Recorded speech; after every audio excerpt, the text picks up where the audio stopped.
But in the modern capital, Ani beeruti geessara na qollobanii halkanii guyyaa na cuubanii deemanii mana fincaaniitiin na cuubanii deemanii nyaatas hin qabu dhugaatii hin qabu. Nagaa fi araarri Kiristoos biraa ta'ee bakka jirtanitti hunduma keessaniif haa baay'atu. Akkam jirtu daawwattoota Kiristiyaan Miidiyaa. Odeessa wayitaawaa guyyaa kanaaf isiniif qindeeffannee isin biraan ga'uuf qabannee dhiyaanneerra. Amma xumura qophii keenyaatti wajjin turaan affeerraa keenya. Daawwattoota keenya qophii keenya guyyaa har'aatiin odeessaalee addunyaarraa Kiristiyaanummaa wajjin wal qabatan isiniif qindeeffanneerra. Jalqaba irratti guyyoota lama gidduutti qofaa lammiileen Mongooliyaa Kiristoos hin beekne 2000 ol ta'an Gooftaa Yesuusitti amananitti jiru bal'ina isaa kan isin biraan geenyu ni ta'a. Qophii keenya dabalataatiin fiilmiin Kiristiyaanaa beekamaan God is not dead jedhu kutaa 5ffaan isaa hojjetamee bara 2023tti daawwatamuudhaaf qophii isaa xumureetu jira. Kanallee kan isin biraan geenyu ni ta'a. Qophii keenya gara biraatiin daawwattoota keenya namoonni yeroo baay'ee maallaqa argachuuf jecha dafqanii waan xinnoo argachuuf jecha humna isaanii baay'ee utuu baasanii argina. Viidiyoo har'a isiniif dhiyeessinu keessatti immoo namni mala salphaa ta'een maallaqa argachuuf jecha waan qaama isaarratti hawwuu fi nagaa ta'ee utuu jiru fayyaa ta'ee utuu jiru maallaqa ittiin kadhachuuf jecha waan namni godhu waan baay'ee isin taajjabsiisu isin biraan geenya. Qophii keenya dabalataatiin dubartiin tokko biyya Beerut keessaatiin abirmadhaa isinin jetti kanallee jalqaba irratti isin biraan geenya.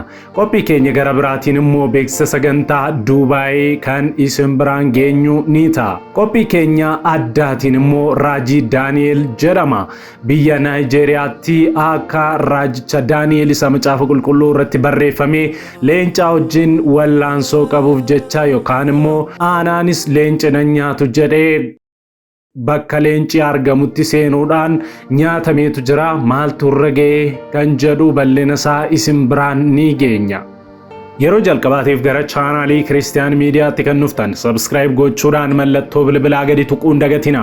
Kana gochuu keessaniin odeeffannoowwan Kiristiyaanummaa fi biyya keenya ilaallatan wayita karaa chaanaalii keenya gadi isiniif dhiifaman hunduma dursee akka isin naqqabuuf isin gargaara. Maatii keenya kan taatan like share gochuudhaan guddina chaanaalii keenya keessatti ga'ee keessan ba'a. Waan daawwattaniif eebbifamaa. Kallattiidhaan gara qophii keenya jalqabaatti wal wajjin hadabarru. Nufade bi'u tokkummaan nufade bi'u jaalalli nufade bi'u tokkummaan nufade bi'u jaalalli nufade bi'u. Video kana like gochuudhaan jalqaba irratti daawwattoota keenya waanna obboleettii keenya Beerut irraa nu dhaqqabee kan obboleettittiin na dhaqqabaa jette tokko isin biraan geenya. Namoonni biyya sana jirtanii fi isheef dhaqqabuu dandeessan dhaqqabaafiin ergaa keenya daawwannee walitti adeemnu. Ani beeruti geessara na qollobanii halkanii guyyaa na cuubanii deemanii mana fincaaniitiin na cuubanii deemanii nyaatas hin qabu dhugaatii hin qabu na dhaqqabaa warri afaan Oromoo beekta obboleeyyan koo bakki dhaloota kiyyaa. Aanaan kiyya Kokkosaa bakki dhaloota kiyya Daanshee jedhama. Na dhaqqabaa warri afaan Oromoo beektanii silkii namaatiin obboleettiin koo kadhadheen namni sanuyyuu na waraabaa jiranii na dhaqqabaa. Isiniin du'a jira lubbuun na keessara biyya koo galu ana dhiisi jedha inni kiyyaa galuu hin danda'u na dhaqqabaa. Warri dallaalallee taatanii warri afaan Oromoo dhageetta hundi keessan isiniin jedha amaanaa rabbii isin bira kaayadha. Waan itti dabalite bakkaan gaya maal godha maal naa rakkina keessa rakkina kee birrii sii kennu moo siin kennani sirriitti dubbadhu keessi waan jedhu qora. Qophii keenya lammataatiin daawwattoota keenya sagantaa konferansii hafuuraa Duubaayitti adeemsifamuuf jiru isin biraan geenya. Beeksisa kana dhaggeeffadhaa hordofaatii walitti deebina. Kunoo ani wanta haaraa nan godha inni ammayyuu as ba'utti jira. Isaayyaas 43:19 nagaan Waaqayyoo hunduma keessaniif haa baay'atu. Waldaan keenya kana afaan Oromoo Emireetota sagantaa hafuuraa guddaa qopheeffachuudhaan gaafa guyyaa Seepteembar 16, 17, 18 isin eegaa jirti.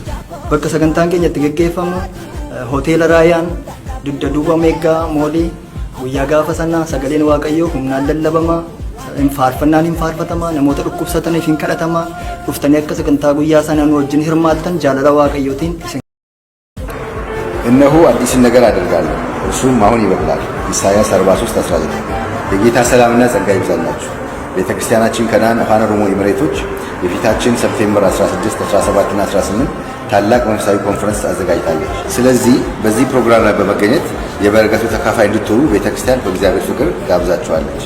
በዚህ ቀን የእግዚአብሔር ወንጌል በኃይል ይሰበካል።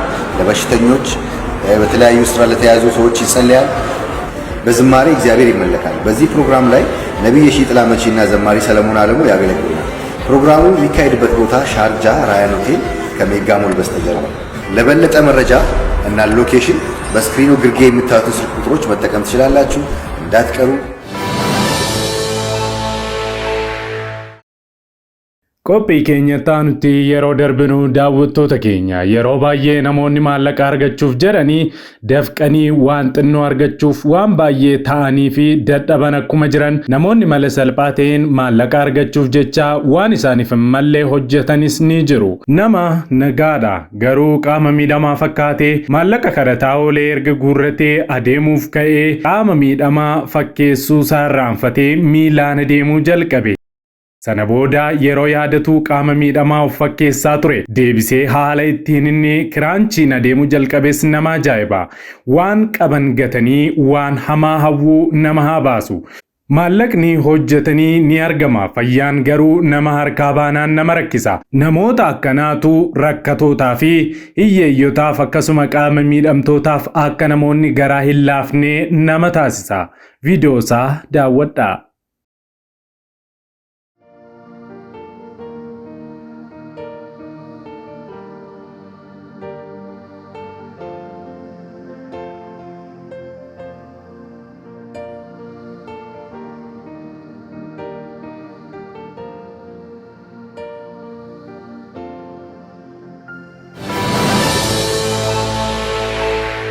Gara odeessa keenyatti aanutti yeroo darbinu daawwattoota keenya guyyoota lamatti qofaa lammiileen Mongooliyaa Kiristoos hin beekne 2000 ol ta'an gooftaa Yesuusitti amanan.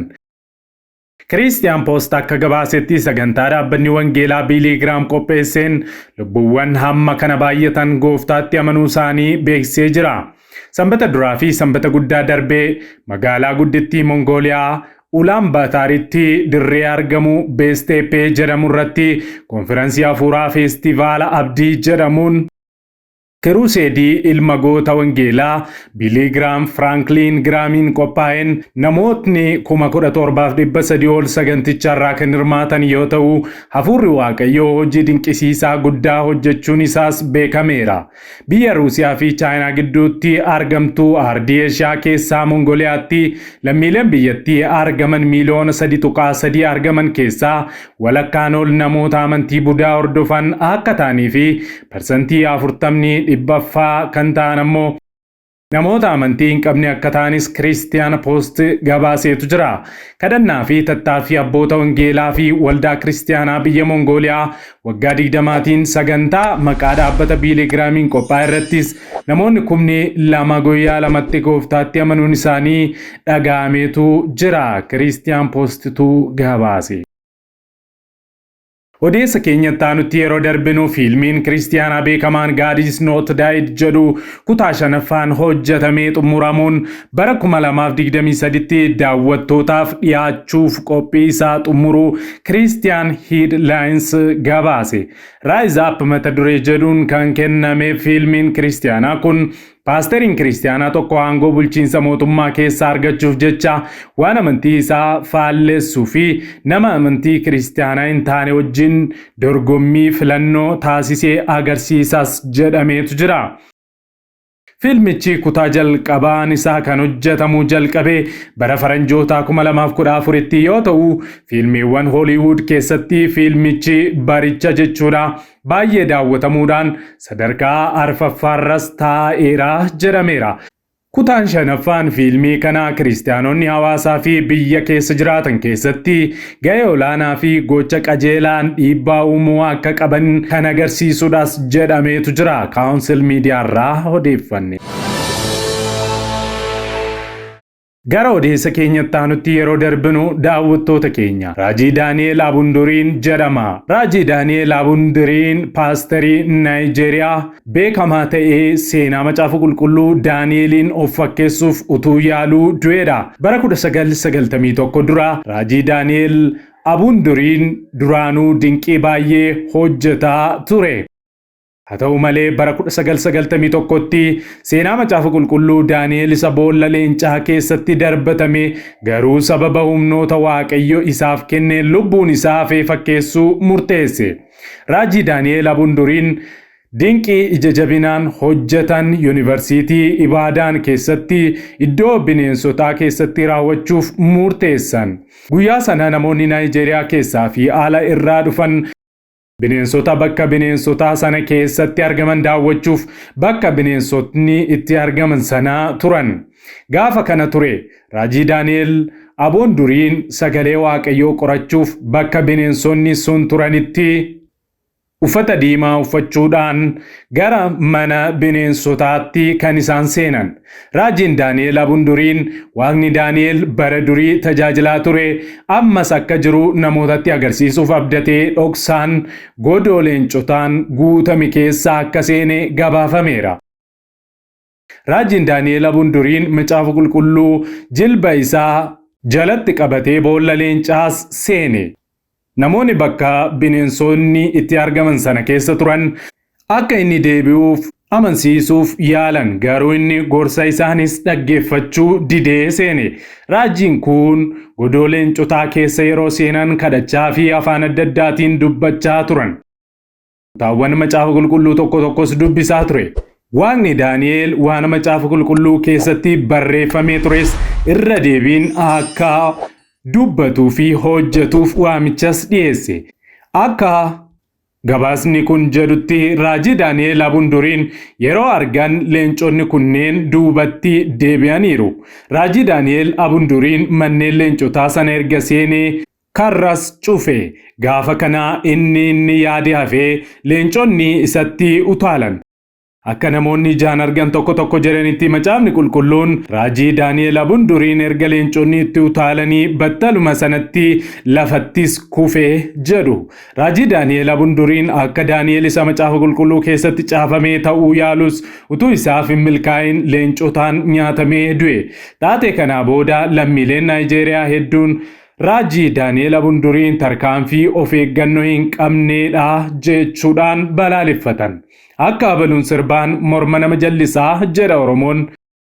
Ergaa kanarraa kan isin hubattan jireenya mataa keessanii akka jiraattanii fi namootaan fakkaachuudhaaf yaalii humna keessanii olii gochuu dhiisuu akka qabdanidha. Barreeffama Taaddalee Fiqaaduurraa fudhanne. Egaan daawwattoota Kiristiyaana Miidiyaa odeessii wayitaa waan yeroo kanaaf siniif qindeeffannee kanneen hanga ammaatti daawwattanidha. Waan daawwattaniif eebbifamaa. Qophii keenya yoo jaallattan yeroo jalqabaafis gara chaanaalii keenya kan dhuftan Subscribe gochuudhaan mallattoo bilbilaa gadi tuquun dagatina. Maatii keenya kan taatan ammoo like share gochuudhaan guddina chaanaalii keenyaa keessatti ga'ee keessan ba'a. Waan daawwattaniif eebbifamaa. Saatota muraasaa booddee odeessaa fi qophii keenya gara birootiin amma deebinee ol arginutti turtii gaarii isiniif haa ta'u nagaan tura.